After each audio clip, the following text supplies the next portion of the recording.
Yo, if you thought foldables peaked with the Z Fold 6, think again. Samsung just pulled off a serious glow up with the Z Fold 7, and yeah, it might be the cleanest foldable, and yeah, it's real. So is it worth your upgrade? Let's break it down.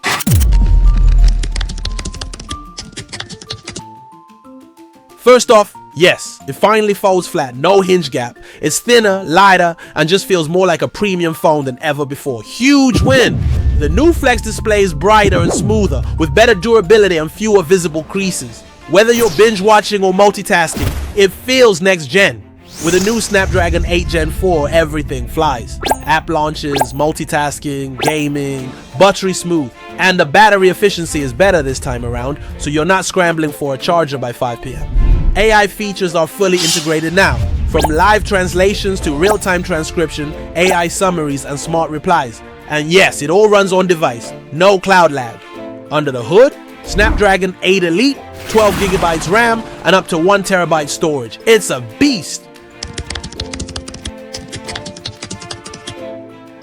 It's still sitting at flagship ultra prices, no real price drop, and for most people that's gonna sting. The cameras are solid but not groundbreaking. If you're hoping for S24 ultra level performance here, especially for zoom or video, you'll be a little underwhelmed. Even with better build quality, foldables are still more delicate than slabs. That inner display still makes you nervous every time you tap a little too hard. Some third-party apps still don't play nice with the foldable format. Instagram, TikTok, some still feel like stretched phone apps, not fully adapted. Final verdict. The Z Fold 7 is the closest we've come to a foldable phone that truly feels like the future and not a prototype. If you're a power user, multitasker, or just want something different that actually works, this might be the phone for you. But for the average user, the high price and some lingering compromises might still make this a luxury, not a necessity. Would I recommend it? If you're upgrading from a Fold 4 or earlier, yes! If you're coming from a regular slab phone and you're on a budget, maybe wait for Fold 8. Drop your take in the comments and let's get the debate started.